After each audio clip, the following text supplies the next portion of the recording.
कहानी की शुरुआत टेक्सास के एक छोटे से शहर ब्लैक फॉल्स से होती है, लेकिन ये कोई आम शहर नहीं है। इस पूरे शहर को सिर्फ एक ही मकसद से बनाया गया था, ताकि बड़ी टेक कंपनी ब्लैक सॉ के सभी कर्मचारी यहीं रह सकें। इस समय कंपनी अपने सबसे बड़े प्रोडक्ट ब्लैक बॉक्स को लॉन्च करने वाली है। ये एक ऐसा स्मार्ट डिवाइस है जिसमें ढेर सारे फीचर हैं, और कंपनी का दावा है कि ये लोगों की जिंदगी पूरी तरह बदल देगा। एक दिन कंपनी की बड़ी मीटिंग होती है, जहां कंपनी का मालिक मिस्टर ब्लैक सभी कर्मचारियों से बात करता है। शुरुआत में वो सबकी मेहनत की तारीफ करता है और कहता है कि प्रोडक्ट बहुत अच्छा चल रहा है, लेकिन तभी उसका रवैया अचानक बदल जाता है। वो बताता है कि मार्केट में उनके प्रोडक्ट की सस्ती कॉपी आनी शुरू हो गई है। तभी दो कर्मचारी सुझाव देते हैं कि कंपनी उन फीचर्स पर पैसा बर्बाद कर रही है जिन्हें अब कोई इस्तेमाल ही नहीं करता। बस इतना सुनते ही मिस्टर ब्लैक गुस्से से आग बबूला हो जाता है। वो उसी वक्त उन दोनों कर्मचारियों को नौकरी से निकाल देता है। इतना ही नहीं, उनके पूरे परिवार को भी कंपनी से बाहर कर देता है और तुरंत घर खाली करने का आदेश दे देता है। सबसे हैरानी की बात यह होती है कि इतना बड़ा फैसला लेने के बाद भी मिस्टर ब्लैक ऐसे मीटिंग जारी रखता है जैसे कुछ हुआ ही ना हो। अब वो नए अपडेट की बात करता है और सभी टीम लीडर्स से उनकी रिपोर्ट मांगता है। फिर वो एक ऐसा ऐलान करता है जिसे सुनकर पूरे हॉल में सन्नाटा छा जाता है। वो कहता है कि जिस टीम लीडर का रिजल्ट सबसे अच्छा होगा उसे कंपनी का पार्टनर बना दिया जाएगा, लेकिन जो हार जाएगा उसे और उसके पूरे परिवार को नौकरी से निकाल दिया जाएगा। यही कहानी में सबसे बड़ा ट्विस्ट आता है। असल में दोनों टीम लीडर पति पत्नी हैं। उनके नाम जेन और बिल थॉम्पसन हैं। ये बात सुनते ही दोनों एक दूसरे की तरफ देखते हैं। उनके चेहरे पर डर और परेशानी साफ दिखाई देती है, क्योंकि अब किसी एक की जीत का मतलब दूसरे की हार है, और हारने वाले के साथ उसका पूरा परिवार भी सब कुछ खो देगा। उसी सुबह हम थॉम्पसन परिवार के बेटे टो से मिलते हैं। टो उठते ही अपना पूरा मॉर्निंग रूटीन ब्लैक बॉक्स की मदद से करता है। वो उसी से दांत साफ करता है और लगभग हर छोटा बड़ा काम उसी डिवाइस से करता है। इससे पता चलता है कि इस दुनिया में लोग इस मशीन पर कितने ज्यादा निर्भर हो चुके हैं। तैयार होने के बाद टो नाश्ता करता है और स्कूल के लिए निकल जाता है, लेकिन स्कूल में उसका दिन बिल्कुल आसान नहीं होता। वहां पहले से ही कोल और हेल्वेटिका उसका इंतजार कर रहे होते हैं। ये दोनों मिस्टर ब्लैक के बच्चे हैं और हमेशा अपने दोस्तों के साथ मिलकर टो को परेशान करते हैं। हर दिन की तरह आज भी वो टो को कूड़ेदान में फेंकने वाले होते हैं, लेकिन इस बार टो उन्हें रोक देता है। वो कहता है कि उसे अच्छी तरह पता है कि ये लोग उसके साथ ऐसा क्यों करते हैं। फिर वो एक ऐसी बात बोल देता है जिसे सुनकर सब चौंक जाते हैं। तो कहता है कि हेल्वेटिका उसे पसंद करती है। उसके हिसाब से दोनों एक जैसे हैं, क्योंकि दोनों ही बाकी बच्चों से अलग हैं और दोनों के दांतों में ब्रेसेस लगे हुए हैं। लेकिन हेल्वेटिका तुरंत इस बात से साफ इनकार कर देती है। तो अपनी बात पूरी भी नहीं कर पाता कि तभी कोल उसका सिर पकड़कर सीधे कूड़ेदान के अंदर धक्का दे देता है। काफी मुश्किल से टो बाहर निकलता है और चुपचाप अपनी क्लास में चला जाता है। क्लास में भी उसका कोई दोस्त नहीं होता, इसलिए वो इंसानों से बात करने की बजाय एक्वेरियम में तैर रही मछलियों को ही अपना दोस्त मानकर उन्हें हेलो बोलता है। थोड़ी ही देर बाद क्लास में सभी छात्रों की प्रेजेंटेशन शुरू हो जाती है। सबसे पहले प्रेजेंटेशन देने की बारी लुइजी की आती है। वो अपना साइंस प्रोजेक्ट लेकर पूरी क्लास के सामने खड़ा तो हो जाता है, लेकिन इतना घबरा जाता है कि बोलते बोलते सब कुछ भूल जाता है और वहीं चुप होकर खड़ा रह जाता है। टीचर उससे पूछते हैं कि क्या उसने होमवर्क किया भी था या नहीं। लुइजी कहता है कि किया था, लेकिन फिर एक अजीब सा बहाना बनाता है। वो कहता है कि उसका प्रोजेक्ट एक मगरमच्छ खा गया। ये सुनकर पूरी क्लास हंसने लगती है। जाहिर सी बात है, कोई उसकी बात पर भरोसा नहीं करता और उसे बहुत खराब नंबर मिलते हैं। अब बारी आती है हेल्वेटिका की। वो अपने ब्लैक बॉक्स की मदद से ततैयों यानी वॉस्प पर प्रोजेक्ट दिखाती है। प्रेजेंटेशन के दौरान वो बताती है कि मादा वॉस्प अक्सर कमजोर नर वॉस्प के साथ बहुत बुरा व्यवहार करती हैं, लेकिन ये बात कहते हुए उसकी नजर बार बार सीधे टो पर ही रहती है, जैसे वो उसी का मजाक उड़ा रही हो। फिर वो एक और शर्मिंदा करने वाली बात कहती है। वो बताती है कि कुछ मादा वॉस्प नर वॉस्प का सिर जबरदस्ती छत्ते के अंदर धकेल देती हैं। इसके बाद वो डेमो दिखाने के लिए एक वॉलंटियर बुलाती है, लेकिन असली डेमो दिखाने की बजाय वो फिर से टो को सबके सामने बेइज्जत करती है और उसे पहले की तरह कूड़ेदान की तरफ धक्का दे देती है। स्कूल खत्म होने के बाद टो अकेला सीढ़ियों पर बैठा होता है। तभी लुइजी उसके पास आता है और उससे दोस्ती करने की कोशिश करता है। वो टो को चॉकलेट भी देता है ताकि दोनों अच्छे दोस्त बन सकें, लेकिन तभी लुइजी के बड़े भाई वहां आ जाते हैं। वो उसे पकड़कर जबरदस्ती अपने साथ ले जाते हैं। इस दौरान उसके हाथ से ढेर सारी चॉकलेट जमीन पर गिर जाती है। टो को ये सब थोड़ा अजीब जरूर लगता है, लेकिन वो इस बारे में ज्यादा नहीं सोचता और अकेला ही घर की तरफ चल पड़ता है। रास्ते में चलते चलते वो यही सोचता रहता है कि उसके लिए दोस्त बनाना इतना मुश्किल क्यों है, लेकिन उसकी मुश्किलें यहीं खत्म नहीं होती। थोड़ी दूर जाते ही कोल और उसके दोस्त फिर से उसके पीछे पड़ जाते हैं। तो जान बचाने के लिए पूरी ताकत से भागता है और बचने के लिए एक पेड़ पर चढ़ जाता है, लेकिन बदमाश बच्चे उसका पीछा नहीं छोड़ते। वो लगातार उस पर पत्थर फेंकते रहते हैं। काफी देर बाद जब वो लोग थककर वहां से चले जाते हैं, तब तक टो पूरी तरह थक चुका होता है। अचानक उसका संतुलन बिगड़ जाता है। वो बेहोश होकर पेड़ से नीचे गिर जाता है, लेकिन नीचे गिरते ही कुछ ऐसा होता है जो उसकी पूरी जिंदगी बदल देता है। वो सीधे एक चमकदार इंद्रधनुषी रंग के पत्थर पर गिरता है। जैसे ही वो उस पत्थर को छूता है, उसे एक रहस्यमयी आवाज सुनाई देती है। वो आवाज उससे कहती है कि जो भी इच्छा मांगनी है अभी मांग लो। टो को ये सब बहुत अजीब लगता है, लेकिन फिर भी वो एक बहुत ही छोटी सी इच्छा मांगता है। वो बस इतना चाहता है कि उसके भी कुछ अच्छे दोस्त हों। और जैसे ही वो ये इच्छा मांगता है, तुरंत एक जादुई चमत्कार हो जाता है। आसमान में अचानक छोटे छोटे यूएफओ दिखाई देने लगते हैं। उनमें बैठे नन्हे एलियन चुपचाप टो का पीछा करते हुए उसके घर तक पहुंच जाते हैं। घर पहुंचकर टो उन एलियंस को अपने बैग के अंदर छिपाकर किचन में रख देता है, लेकिन कुछ ही देर बाद कमाल हो जाता है। वो छोटे एलियन अपने आप बैग से बाहर निकल आते हैं। सबसे पहले वो टीवी पर कुकिंग शो देखने लगते हैं। हैरानी की बात यह होती है कि उन्हें सब कुछ तुरंत समझ भी आ जाता है। फिर देखते ही देखते वो किसी बड़े शेफ की तरह खाना बनाना शुरू कर देते हैं और पूरे किचन में स्वादिष्ट खाने की भरमार लगा देते हैं। उधर दूसरे कमरे में टो अपने मम्मी पापा से बात कर रहा होता है। तभी उसकी बहन स्टेसी गुस्से में घर आती है, क्योंकि अभी अभी उसकी अपने बॉयफ्रेंड से लड़ाई हुई होती है। उसी समय पूरे घर में किचन से अजीब अजीब आवाजें आने लगती हैं। ये आवाज सुनते ही टो घबरा जाता है और भागकर तुरंत किचन की तरफ दौड़ पड़ता है। खाना खाने के बाद भी उन छोटे एलियंस का काम खत्म नहीं होता। वो मिलकर टो का पूरा कमरा साफ कर देते हैं, लेकिन इसके बाद वो ऐसा कमाल करते हैं जिसे देखकर खुद टो भी हैरान रह जाता है। वो उसके दांत पूरी तरह ठीक कर देते हैं। उसके दांतों में लगे ब्रेसेस गायब हो जाते हैं और उसके दांत बिल्कुल सीधे और सुंदर हो जाते हैं। तो अपनी नई मुस्कान देखकर खुशी और हैरानी दोनों से भर जाता है। कुछ देर बाद उसकी बहन स्टेसी अपने कमरे में अपनी की चेन ढूंढने आती है। वो उसी समय अपने बॉयफ्रेंड से फोन पर लड़ भी रही होती है। गुस्से गुस्से में उसे पता भी नहीं चलता कि उसने वही जादुई इंद्रधनुष वाला पत्थर उठा लिया है। गुस्से में वो बोलती है, काश मेरा बॉयफ्रेंड अब बड़ा हो जाए और समझदारी से पेश आए। जैसे ही वो ये इच्छा मांगती है, उसी पल जादू असर करने लगता है। फोन के दूसरी तरफ उसका बॉयफ्रेंड रबर की तरह लंबा खींचने लगता है, लेकिन स्टेसी को इस अजीब घटना का बिल्कुल भी पता नहीं चलता। वो फोन काटती है, पत्थर वहीं छोड़ देती है और कमरे से बाहर चली जाती है। अगली सुबह टो स्कूल के लिए निकलता है। वो छोटे एलियन भी चुपके चुपके उसके पीछे पीछे स्कूल तक पहुंच जाते हैं। स्कूल के गेट पर टो उन्हें अपने बैग के अंदर छिप जाने के लिए कहता है, लेकिन जैसे ही वो अंदर जाता है, हेल्वेटिका और उसके दोस्त उसे फिर से देख लेते हैं। वो सभी मिलकर टो का पीछा करने लगते हैं। आखिरकार जब वो उसे पकड़ लेते हैं तो हेल्वेटिका धमकी देती है कि आज वो उसके ब्रेसेस निकालकर फेंक देगी, लेकिन अगले ही पल वो हैरान रह जाती है, क्योंकि टो के दांतों में अब ब्रेसेस होते ही नहीं हैं। तो चुपके से अपने बैग में छिपे एलियंस से बात करने की कोशिश करता है। हेल्वेटिका उसकी बात सुन लेती है और उसका मजाक उड़ाते हुए कहती है कि वो तो अपने काल्पनिक दोस्तों से बातें कर रहा है। थोड़ी देर बाद क्लास शुरू हो जाती है, लेकिन बैग के अंदर बैठे एलियन फिर से शरारत करने लगते हैं। वो ब्लैक बॉक्स में म्यूजिक चला देते हैं, जिससे पूरी क्लास में शोर मच जाता है। टीचर ब्लैक बॉक्स छीनने की कोशिश करते हैं, लेकिन अंदर बैठे एलियन उसे वापस खींच लेते हैं। अचानक ब्लैक बॉक्स हवा में उड़ता है और सीधे हेल्वेटिका के चेहरे पर जाकर लगता है। अब हेल्वेटिका गुस्से से आग बबूला हो जाती है। बदला लेने के लिए वो सीधे एक्वेरियम के पास जाती है और टो की सबसे प्यारी दोस्त उस छोटी मछली को पकड़ लेती है। वो सबके सामने धमकी देती है कि अब वो इस मछली को खा जाएगी। उधर छोटे एलियन चुपके से घूमते हुए लुईजी की सारी चॉकलेट भी चुरा लेते हैं। इसी बीच हेल्वेटिका सच में मछली को अपने मुंह में डाल लेती है। ये देखकर टो बिना कुछ सोचे उस पर छलांग लगा देता है ताकि अपनी दोस्त को बचा सके। दोनों का संतुलन बिगड़ जाता है और वे खिड़की से बाहर गिर जाते हैं। किस्मत अच्छी होती है कि टो समय रहते मछली को बचा लेता है और उसे फिर से सुरक्षित एक्वेरियम में छोड़ देता है।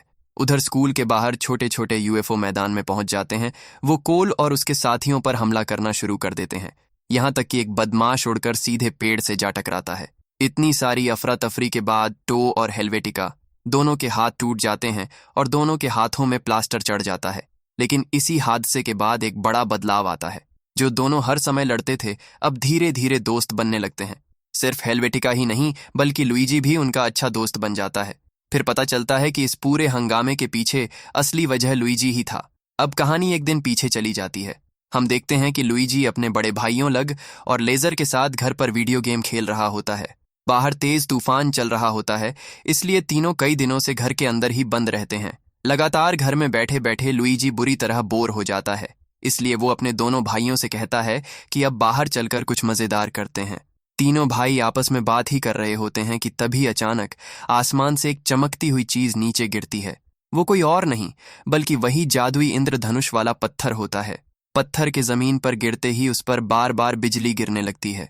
जोरदार धमाके के साथ वहां एक बहुत बड़ा गड्ढा बन जाता है। और सबसे हैरानी की बात यह होती है कि उसी पल तेज तूफान भी गायब हो जाता है और पूरा आसमान बिल्कुल साफ हो जाता है। घर से निकलने से पहले लुइजी अपने ब्लैक बॉक्स को बेबीसिटर मोड पर लगा देता है ताकि वो उसकी छोटी बहन का ध्यान रख सके। तभी तीनों भाइयों की नजर पास में बने एक इंद्रधनुष पर पड़ती है।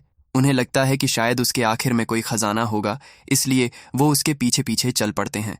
इंद्रधनुष के आखिर में पहुंचकर उन्हें वही जादुई पत्थर मिल जाता है। जैसे ही लुइजी उसे उठाता है, एक रहस्यमयी आवाज उससे कहती है कि जो चाहो वो मांग लो। लुइजी बिना कुछ सोचे अपनी पहली इच्छा मांगता है। वो कहता है, मुझे कभी खत्म न होने वाली चॉकलेट चाहिए, और उसी पल उसकी इच्छा पूरी हो जाती है। अब समझ आता है कि स्कूल में उसकी जेब से इतनी सारी चॉकलेट आखिर आई कहां से थीं। पहली इच्छा पूरी होने के बाद लुइजी का हौसला और बढ़ जाता है।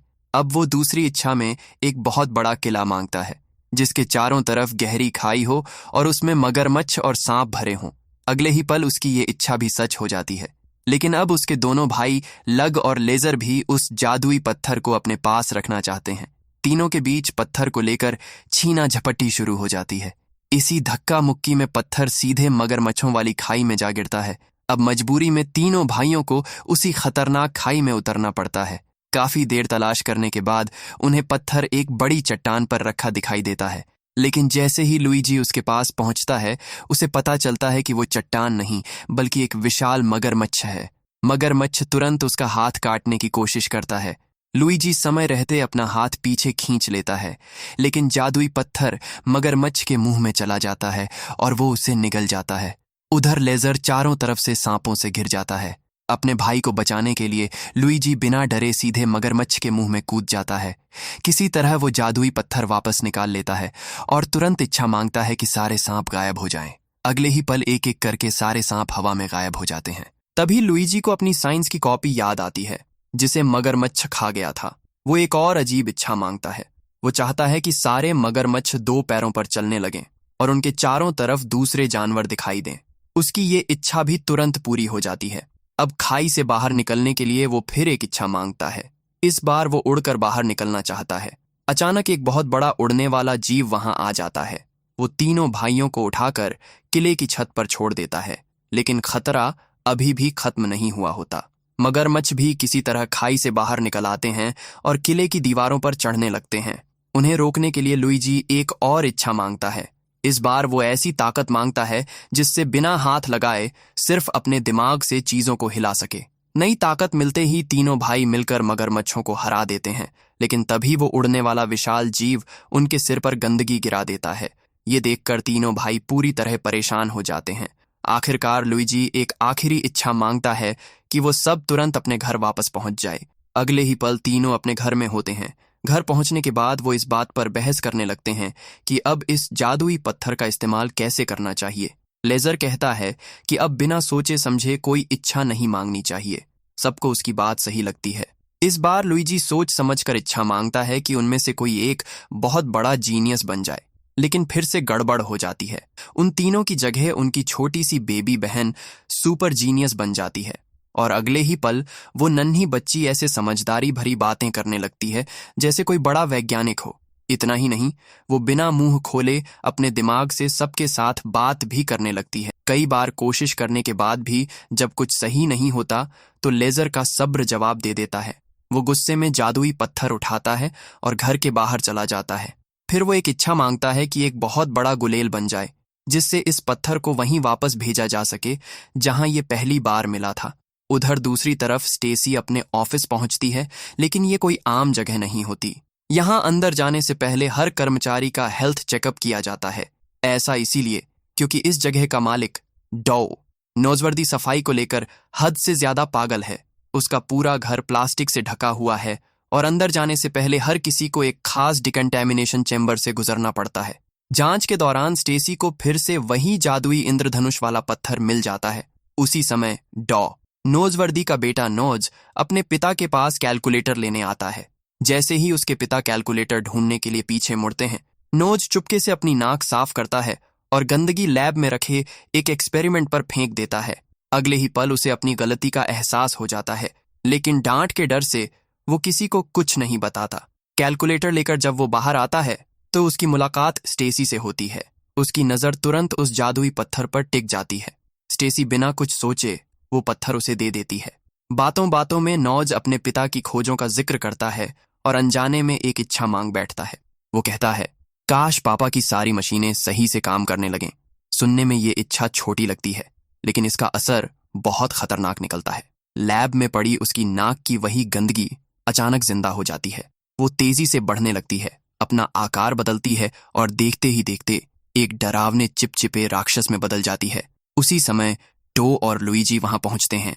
दोनों दरवाजा खटखटाकर नोज से मिलने की कोशिश करते हैं, लेकिन नोज दरवाजा खोलने से मना कर देता है। वो अभी भी नाराज होता है क्योंकि टो पूरे 1 साल से उससे मिलने नहीं आया था। टो उससे माफी मांगता है और सारी बात सच सच बता देता है। वो कहता है कि उसका बहुत कीमती जादुई पत्थर खो गया है, लेकिन नोज झूठ बोल देता है और कहता है कि उसे उस पत्थर के बारे में कुछ भी नहीं पता। ये सुनकर टो को उस पर शक होने लगता है। उधर लैब के अंदर हालात लगातार बिगड़ते जा रहे होते हैं। वो चिपचिपा राक्षस कांच का कंटेनर तोड़कर बाहर निकल आता है और पूरे घर में फैलने लगता है। कुछ आवाज सुनकर नोज को लगता है कि शायद उसके पिता काम करते करते सो गए होंगे। वो उन्हें देखने लैब की तरफ जाता है। इसी बीच टो और लुईजी बाहर लगे डिकंटेमिनेशन चेंबर का कांच तोड़कर अंदर घुस जाते हैं, लेकिन अंदर जाते ही डॉ नोजवर्दी उन्हें पकड़ लेते हैं। दोनों की बात सुनने की बजाय वो उन्हें जबरदस्ती साफ करने में लग जाते हैं, जैसे दुनिया की सबसे बड़ी गंदगी वही हो। उधर नोज जैसे ही लैब में पहुंचता है, उसके सामने वही जिंदा चिपचिपा राक्षस आ जाता है। अचानक वो राक्षस उसकी तरफ दौड़ पड़ता है। नोज डर के मारे चीखते हुए पूरे घर में भागने लगता है और चिल्लाता है कि एक जिंदा कीचड़ का राक्षस उसके पीछे पड़ा है। उसी समय स्टेसी भी टो को ढूंढते हुए वहां पहुंच जाती है। जैसे ही टो और लुईजी की नजर नोज के हाथ में जादुई पत्थर पर पड़ती है, दोनों उसे छीनने की कोशिश करते हैं, लेकिन छीना झपट्टी में पत्थर उनके हाथ से फिसल जाता है और दूर जाकर गिरता है। उसी पल वो चिपचिपा राक्षस और भी बड़ा हो जाता है। अब वो एक विशालकाय जेली जैसे दानव का रूप ले लेता है। वो बिजली की रफ्तार से आगे बढ़ता है और एक ही बार में जादुई पत्थर को निगल जाता है। अब हालात पूरी तरह हाथ से निकल चुके होते हैं। डॉ नोजवर्दी सबको बचाने के लिए तुरंत कांच की एक मजबूत दीवार खड़ी कर देते हैं, लेकिन वो विशाल राक्षस उसे भी पल भर में तोड़ देता है। इसके बाद वो सीधे नोज के पीछे पड़ जाता है, क्योंकि अब उसे उन सभी बार का बदला लेना है जब नोज ने अपनी नाक की गंदगी इधर उधर फेंकी थी। चारों तरफ अफरा तफरी मच जाती है। सब लोग अपनी जान बचाने के लिए भागते हुए सीधे डिकंटेमिनेशन चेंबर की तरफ दौड़ पड़ते हैं। उधर डॉ नोजवर्दी फिर से लैब के अंदर चले जाते हैं। वो समझना चाहते हैं कि आखिर ये अजीब सा राक्षस बना कैसे। बाकी लोग किसी तरह चेंबर तक पहुंच जाते हैं और उसके अंदर से निकल जाते हैं, लेकिन टो वहीं रुक जाता है। उसे पता है कि अगर जादुई पत्थर वापस नहीं मिला तो ये मुसीबत कभी खत्म नहीं होगी। इसलिए वो हिम्मत करके अकेले ही उस विशाल राक्षस का सामना करता है। राक्षस दरवाजे पर कुछ पल के लिए फंस जाता है। जैसे ही वो टो को निगलने वाला होता है, तभी अचानक एक बहुत मजेदार घटना हो जाती है। नोज अपनी नाक से एक बहुत बड़ा गंदा गोला निकालता है और राक्षस को धमकी देता है कि अगर वो पास आया तो वो इसे खा जाएगा। ये देखकर खुद राक्षस घिन से पीछे हट जाता है। वो इतना डर जाता है कि तुरंत टो को छोड़ देता है। इसी मौके का फायदा उठाकर सभी लोग सुरक्षित बाहर निकल जाते हैं, लेकिन खतरा अभी भी खत्म नहीं हुआ होता। वो चिपचिपा राक्षस फिर से सबके पीछे दौड़ने लगता है। भागते भागते नोज एक लेटर बॉक्स से टकरा जाता है और सीधे कीचड़ में जा गिरता है। अब वो सबसे पीछे रह जाता है। राक्षस धीरे धीरे उसकी तरफ बढ़ने लगता है और उसे निगलने ही वाला होता है, लेकिन आखिरी पल में डॉ नोजवर्दी वहां पहुंच जाते हैं। वो अपनी खास मशीन से उस राक्षस को एक छोटे से सिलेंडर के अंदर कैद कर देते हैं। साथ ही उन्हें जादुई पत्थर भी वापस मिल जाता है। ये देखते ही टो, लुईजी और बाकी सभी लोग बिना रुके वहां से भाग निकलते हैं। अब कहानी थोड़ा पीछे जाती है और हमें पिछली रात की एक अहम घटना दिखाती है। पूरे शहर में मिस्टर ब्लैक की बड़ी पार्टी की तैयारी चल रही होती है। यही फैसला होना है कि जेन और बिल थॉम्पसन में से कौन कंपनी का नया पार्टनर बनेगा। घर पर दोनों पार्टी के लिए तैयार हो रहे होते हैं। दोनों एक दूसरे के बिल्कुल पास खड़े होते हैं, लेकिन फिर भी बिल सीधे बात करने की बजाय अपने फोन से जेन को किस वाला इमोजी भेज देता है। ये छोटी सी बात जेन को अंदर तक सोचने पर मजबूर कर देती है। उसे महसूस होता है कि दोनों टेक्नोलॉजी पर इतने ज्यादा निर्भर हो चुके हैं कि अब आमने सामने होकर भी दिल से बात नहीं करते। इसी बात को लेकर दोनों के बीच हल्की सी बहस हो जाती है। इसके बाद जेन टो के कमरे में उसे गुड नाइट कहने जाती है। वो देखती है कि टो आराम से सो रहा है। तभी अचानक टो के फोन पर एक नया मैसेज आता है। मैसेज हेल्वेटिका का होता है। जेन उत्सुक होकर उसे पढ़ने की कोशिश करती है, लेकिन तभी टो की नींद खुल जाती है और वो तुरंत अपनी मां को रोक देता है। जेन जल्दी से बहाना बना देती है कि वो तो बस अपना मेकअप उठाने आई थी, लेकिन जल्दीबाजी में वो गलती से वही जादुई इंद्रधनुष वाला पत्थर अपने पर्स में रख लेती है। उधर जेन के जाते ही लुईजी टो को फोन करता है। वो स्कूल में दिखाई दिए छोटे छोटे यूएफओ की बात करता है और कहता है कि ये सब उसी जादुई पत्थर की वजह से हुआ है। फिर वो टो से पूछता है कि पत्थर इस समय कहाँ है। तभी टो को याद आता है कि उसकी मम्मी उसे गलती से अपने साथ ले गई हैं। इसी बीच जेन पुराने दिनों को याद करने लगती है। उसे अपनी और बिल की हनीमून की याद आती है। वो सोचती है कि काश दोनों पहले की तरह बिना फोन के साथ समय बिताए, लेकिन बिल उस समय भी फोन पर बात करने में इतना व्यस्त होता है कि उसे पता ही नहीं चलता कि जेन गिर गई है। जमीन से उठते हुए जेन मन ही मन एक इच्छा मांगती है। वो चाहती है कि वो और बिल फिर से पहले की तरह एक दूसरे के करीब आ जाए। जादुई पत्थर उसकी ये बात सुन लेता है, लेकिन हमेशा की तरह इस बार भी इच्छा का असर बिल्कुल अलग तरीके से होता है। अगले ही पल जेन और बिल सचमुच एक दूसरे से चिपक जाते हैं, जैसे दोनों एक ही इंसान बन गए हों। दोनों बुरी तरह घबरा जाते हैं। वो तुरंत एक झाड़ी के पीछे छिप जाते हैं ताकि कोई उन्हें इस हालत में न देख ले। लेकिन इस भाग दौड़ में जेन का पर्स वहीं नीचे गिर जाता है और किस्मत देखिए, वही पर्स सबसे पहले हेल्वेटिका के हाथ लग जाता है। उसी समय टो भी वहां पहुंच जाता है और अपनी मम्मी का पर्स वापस लेने की कोशिश करता है, लेकिन छीना झपट्टी में हेल्वेटिका गलती से उसी पर्स से टो के मुंह पर जोर से मार देती है। तभी मिस्टर ब्लैक वहां आ जाते हैं और हेल्वेटिका को डांट लगाते हैं। इसके बाद हेल्वेटिका टो को किचन में ले जाती है ताकि उसके चेहरे पर बर्फ रख सके। बातों बातों में वो पूछती है कि आखिर वो इस पार्टी में आया ही क्यों है। तो सच बता देता है कि वो अपनी मम्मी का पर्स ढूंढने आया है। जैसे ही उसकी नजर जादुई पत्थर पर पड़ती है, वो तुरंत उसे उठाकर भागने की कोशिश करता है, लेकिन हेल्वेटिका उसे रोक लेती है। तब टो उसे पूरी सच्चाई बता देता है। वो कहता है कि ये कोई साधारण पत्थर नहीं, बल्कि ऐसा जादुई पत्थर है जो हर इच्छा पूरी कर देता है। ये सुनकर हेल्वेटिका की उत्सुकता और बढ़ जाती है, लेकिन तभी कोल फिर से वहां आ जाता है और हमेशा की तरह टो का सिर कूड़ेदान में धकेल देता है। इस बार हेल्वेटिका को अपने भाई पर बहुत गुस्सा आता है। गुस्से में वो बोल देती है, काश तुम एक भृंग बन जाओ, और अगले ही पल जादू काम कर जाता है। कोल सचमुच एक बड़े कीड़े में बदल जाता है। ऊपर खिड़की से जेन ये सब अपनी आंखों से देख लेती है। अब उसे यकीन हो जाता है कि पत्थर सच में जादुई है। वो और बिल, जो अभी भी एक दूसरे से चिपके हुए हैं, चुपके से पार्टी के अंदर पहुंच जाते हैं। लेकिन तभी टो फिर से हेल्वेटिका से टकरा जाता है। टक्कर लगते ही जादुई पत्थर एक ट्रे में जा गिरता है और एक वेटर बिना कुछ जाने उसे लेकर आगे बढ़ जाता है। अब पूरे घर में उस पत्थर की तलाश शुरू हो जाती है। इसी बीच मिस्टर ब्लैक अपना बड़ा भाषण देना शुरू करते हैं। वो कंपनी के भविष्य की बातें करते हैं और जेन और बिल को मंच पर बुलाते हैं।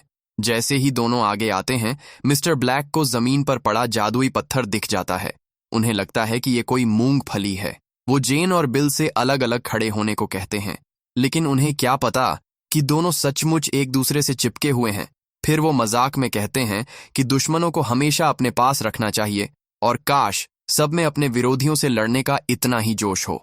बस यही बात जादुई पत्थर सुन लेता है। अगले ही पल पूरी पार्टी युद्ध का मैदान बन जाती है। हर कोई एक दूसरे से लड़ने लगता है, यहाँ तक कि वेटर भी मिस्टर ब्लैक पर हमला कर देता है और जादुई पत्थर उठा लेता है। इस अफरा तफरी में जेन और बिल किसी तरह पत्थर पकड़ लेते हैं, लेकिन उससे पहले कि वो कुछ करें, हेल्वेटिका आकर पत्थर छीन लेती है। वो भागकर अपने पापा के पास जाती है और उन्हें जादुई पत्थर के बारे में बताने की कोशिश करती है, लेकिन मिस्टर ब्लैक पहले से ही गुस्से में होते हैं। वो सारी गड़बड़ी का दोष उसी पर डाल देते हैं। हेल्वेटिका उनसे बस एक बार उसकी बात सुनने की विनती करती है और ये इच्छा भी पूरी हो जाती है। अचानक मिस्टर ब्लैक के कान बहुत बड़े हो जाते हैं ताकि वो सब कुछ अच्छी तरह सुन सकें। अब हेल्वेटिका मजे लेने लगती है। वो अपनी बांह का प्लास्टर गायब कर देती है, उसे एक रॉकेट बाइक में बदल देती है और अपने दांतों के ब्रेसेस भी हटा देती है। फिर वो जादुई पत्थर लेकर रॉकेट बाइक पर तेजी से निकल जाती है। उसके पीछे जेन और बिल भी दूसरी बाइक पर उसका पीछा करते हैं, जबकि दोनों अभी भी एक दूसरे से चिपके हुए होते हैं। लेकिन थोड़ी दूर जाकर हेल्वेटिका का संतुलन बिगड़ जाता है। उसकी बाइक फुटपाथ से टकरा जाती है और वो सीधे एक बड़े कूड़ेदान में जा गिरती है। हादसे में जादुई पत्थर उसके हाथ से छूटकर धीरे धीरे वापस ब्लैक मैंशन की तरफ लुढ़क जाता है। मिस्टर ब्लैक उसे उठा लेते हैं और इच्छा मांगने ही वाले होते हैं कि लड़ते हुए लोग उन्हें धक्का देकर गिरा देते हैं। इसी मौके का फायदा उठाकर टो पत्थर उठा लेता है। बिना देर किए वो इच्छा मांगता है कि सब कुछ पहले जैसा हो जाए, और देखते ही देखते सब कुछ सामान्य हो जाता है। जेन और बिल अलग हो जाते हैं, कोल फिर से इंसान बन जाता है, पूरी लड़ाई खत्म हो जाती है और हर तरफ शांति छा जाती है। इसके बाद टो बाहर जाकर जादुई पत्थर को दूर फेंक देता है। वो लुढ़कते लुढ़कते फिर से डॉ नोजवर्दी के घर पहुंच जाता है। अगली सुबह स्टेसी उसे फिर से ढूंढ लेती है। उधर स्कूल में टो अपने हाथ का प्लास्टर हटाने के लिए इच्छा मांगने ही वाला होता है कि हेल्वेटिका झट से पत्थर छीन लेती है। उसी समय ब्लैक बॉक्स कंपनी के सिक्योरिटी गार्ड वहां पहुंच जाते हैं। वो सभी से पत्थर उन्हें देने के लिए कहते हैं, लेकिन नौज उसे मिस्टर ब्लैक को देने से मना कर देता है। मौका देखकर वो खुद पत्थर उठा लेता है और इच्छा मांगता है कि वो उड़ सके, लेकिन जादू उल्टा पड़ जाता है। वो एक बहुत भारी कबूतर बन जाता है जो ठीक से उड़ भी नहीं पाता। तभी लेजर पत्थर उठाकर पास के एक घर में भाग जाता है।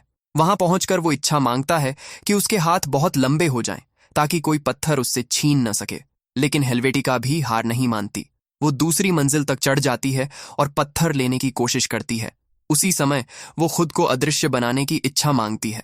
वो तो गायब हो जाती है, लेकिन जादुई पत्थर हवा में तैरता हुआ सबको साफ दिखाई देता रहता है, इसलिए पीछा फिर भी जारी रहता है। आखिरकार लेजर अपने लंबे हाथों से उसे पकड़ लेता है। पत्थर छूटते ही दोनों की सारी जादुई ताकत खत्म हो जाती है। गुस्से में हेल्वेटिका उसे मुक्का मार देती है। पत्थर फिर से उछलकर सीधे मिस्टर ब्लैक के पास पहुंच जाता है। इस बार मिस्टर ब्लैक एक पल भी बर्बाद नहीं करते। वो सबसे पहले सबको नौकरी से निकाल देते हैं और अपने लिए ढेर सारा पैसा मांग लेते हैं। लेकिन हेल्वेटिका चालाकी से अपने पापा को ऐसी इच्छा मांगने पर मजबूर कर देती है कि वो सारा पैसा गायब हो जाए, और सचमुच अगले ही पल सारी दौलत हवा हो जाती है। मिस्टर ब्लैक एक ऊंची इमारत से लटक जाते हैं और पत्थर फिर से सड़क पर गिर जाता है। एक सिक्योरिटी गार्ड उसे उठा लेता है और कहता है कि अब वो जो चाहेगा वही होगा। ये देखकर टो समझ जाता है कि अगर बड़े लोग अपनी स्वार्थ भरी इच्छाएं मांगते रहे तो पूरी दुनिया बर्बाद हो जाएगी। इसलिए सभी बच्चे मिलकर उसे रोकने का फैसला करते हैं। गार्ड इच्छा मांगने ही वाला होता है कि तभी एक लड़की झट से पत्थर छीनकर इच्छा मांगती है कि वो सॉसेज बन जाए, और अगले ही पल वो सचमुच सॉसेज बन जाता है। इसी दौरान स्टेसी का बॉयफ्रेंड भी वहां पहुंच जाता है, जो पहले वाली इच्छा की वजह से अब एक विशालकाय इंसान बन चुका होता है। वो मिस्टर ब्लैक की जान बचा लेता है।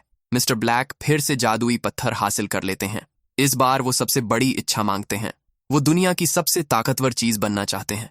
अगले ही पल उनका पूरा शरीर एक विशाल लोहे के कवच में बदल जाता है। अब वो पूरे शहर में तबाही मचाने लगते हैं। उन्हें रोकने के लिए हेल्वेटिका एक विशाल ततैया बन जाती है और कोल एक बड़े भृंग में बदल जाता है। दोनों अपने ही पिता से लड़ने लगते हैं। उधर टो अपने छोटे एलियन दोस्तों को वापस बुला लेता है। वहीं लुइजी 2 पैरों पर चलने वाले मगरमच्छों की पूरी सेना लेकर आ जाता है। फिर भी मिस्टर ब्लैक सब पर भारी पड़ते हैं। वो एक मगरमच्छ को उठाकर सीधा उस नन्ही बच्ची की तरफ फेंक देते हैं, लेकिन वो बेबी बिना डरे अपनी दिमागी ताकत से मगरमच्छ को हवा में ही रोक देती है। फिर वो सबको एक बहुत जरूरी बात बताती है। वो कहती है कि जादुई पत्थर इंसानों की गलत इच्छाओं से नाराज हो चुका है।